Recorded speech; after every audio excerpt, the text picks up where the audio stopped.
मुगल बादशाह औरंगजेब के मृत्यु के समय सिख के धर्मगुरु कौन थे?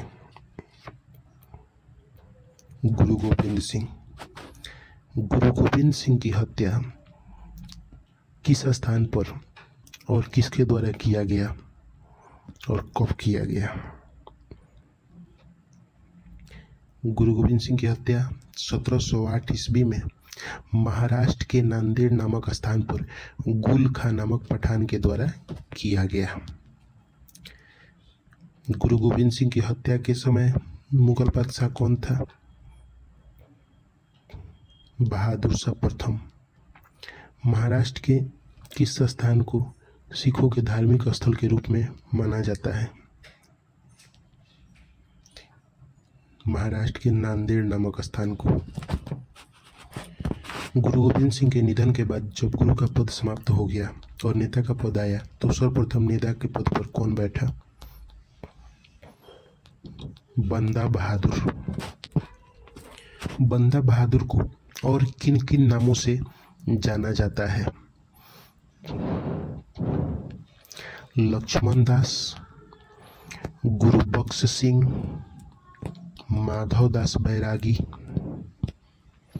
बंदा बहादुर कहाँ का रहने वाला था? जम्मू का रहने वाला था। बंदा बहादुर ने मुगलों के खिलाफ युद्ध की घोषणा क्यों कर दिया? क्योंकि उसे लग रहा था कि मुगल बादशाह ने ही गुरु गोविंद सिंह की हत्या करवाई है। बंदा बहादुर के द्वारा मुगलों के खिलाफ किए गए संघर्ष में कौन मुगल बादशाह मारे गए? बहादुर शाह प्रथम। कालांतर में किसने और कब बंदा बहादुर की हत्या करवा दी? मुगल बादशाह फर्रुखसिंह ने 1716 ईस्वी में बंदा बहादुर की हत्या कर दिया। तत्पश्चात सिख धर्म का उत्कर्ष रुक सा गया।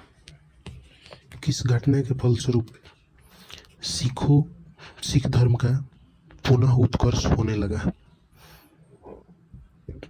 जब दिल्ली पर विदेशी आक्रमणकारी नादिर शाह और अहमद शाह अब्दाली लगातार आक्रमण करने लगे तो मुगल बादशाह का पूरा ध्यान विदेशी आक्रमण पर लग गया। इसी का लाभ उठाकर सिख धर्म का पुनः उत्कर्ष होने लगा। सिख धर्म का पुनः उत्कर्ष किसके नेतृत्व में हो रहा था? कपूर सिंह। दल खालसा का निर्माण किसने किया? कपूर सिंह ने। दल खालसा को बाह्य आक्रमण से बचाने के लिए कपूर सिंह ने किस प्रथा की शुरुआत किया? राखी प्रथा।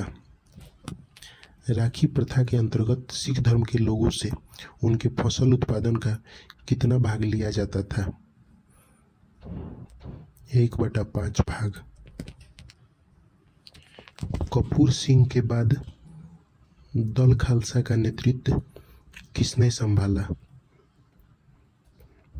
जस्सा सिंह अहलूवालिया ने। किसके समय सिख धर्म 12 मिसल में बट गया था? जस्सा सिंह अहलूवालिया के समय। मिसल किस भाषा का शब्द है? अरबी भाषा। मिसल का शाब्दिक अर्थ क्या होता है? समान। 12 मिसलों में सबसे शक्तिशाली मिसल कौन था?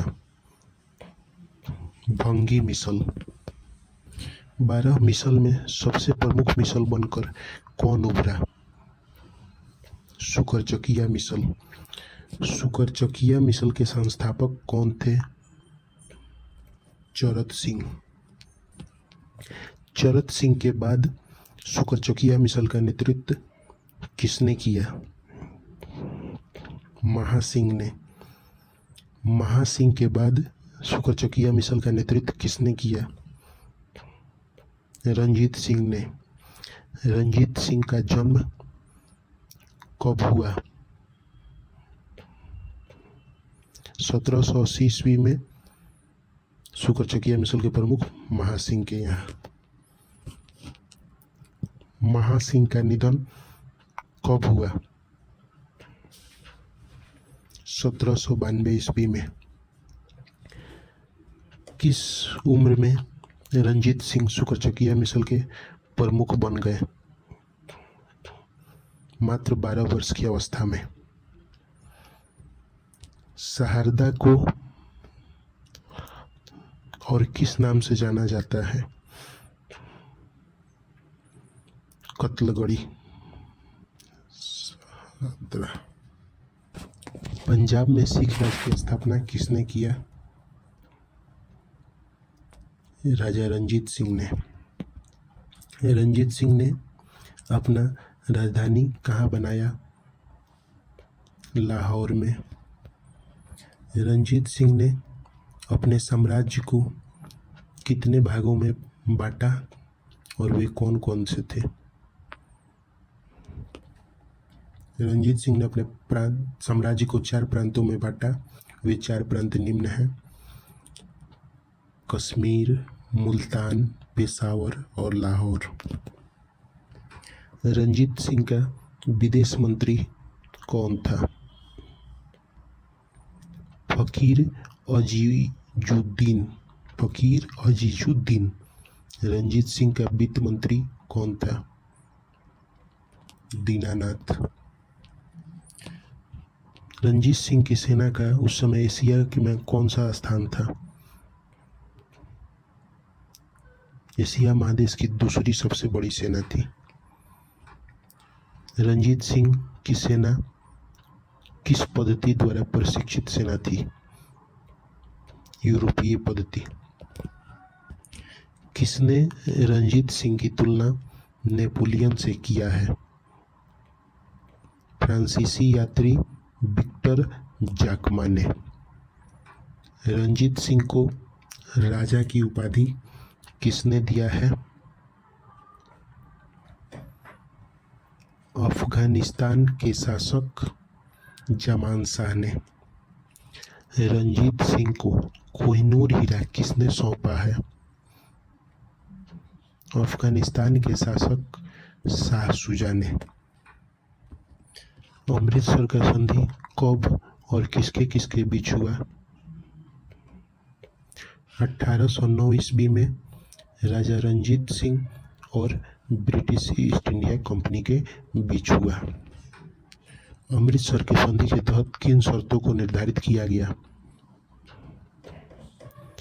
अमृतसर की संधि के तहत सतलुज नदी को रंजीत सिंह और ब्रिटिश ईस्ट इंडिया कंपनी के राज्य का सीमा निर्धारित किया गया और कहा गया कि सतलुज नदी के पूरब रंजीत सिंह की सेना नहीं जाएगी और सतलुज नदी के पश्चिम ब्रिटिश ईस्ट इंडिया कंपनी की सेना नहीं जाएगी।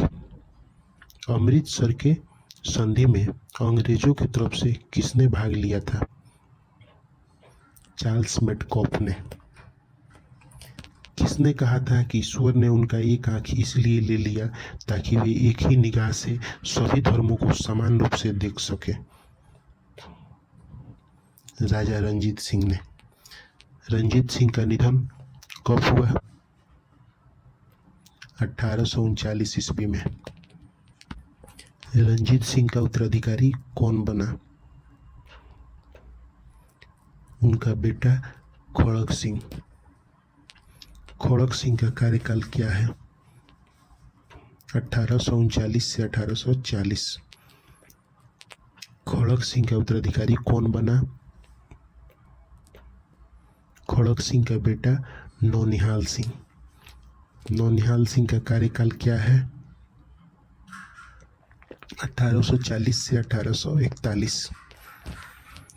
नौनिहाल सिंह का उत्तराधिकारी कौन बना? शेर सिंह, जो रंजीत सिंह का बेटा था। शेर सिंह का कार्यकाल क्या है? 1841 से 1843। शेर सिंह का उत्तराधिकारी कौन बना? दिलीप सिंह। दिलीप सिंह भी रंजीत सिंह का ही बेटा था। दिलीप सिंह का कार्यकाल क्या था? 1843 से 1849। पंजाब के सिख राज्य के अंतिम शासक कौन हुए? दिलीप सिंह। प्रथम आंग्ल सिख युद्ध और द्वितीय आंग्ल सिख युद्ध किसके समय में हुआ था? दिलीप सिंह। प्रथम आंग्ल सिख युद्ध कब हुआ था? 1845 से 1846 ईस्वी में। प्रथम आंग्ल सिख युद्ध के समय भारत के गवर्नर जनरल कौन थे? लॉर्ड हार्डिंग प्रथम। प्रथम आंग्ल सिख युद्ध की समाप्ति किस संधि के तहत हुआ? लाहौर के संधि 1846। किस संधि के तहत दिलीप सिंह के राज्य में ब्रिटिश सेना रखे जाने का प्रावधान किया गया? 1846 ईस्वी के बोरेवाल के संधि के तहत। द्वितीय आंग्ल सिख युद्ध कब हुआ? 1848 से 1849 ईस्वी के दौरान। द्वितीय आंग्ल सिख युद्ध को और किस नाम से जाना जाता है? तोपों की लड़ाई के नाम से जाना जाता है। द्वितीय आंग्ल सिख युद्ध के दौरान और कौन कौन से युद्ध हुए? रामनगर का युद्ध, चिलियावाला का युद्ध और गुजरात का युद्ध इत्यादि।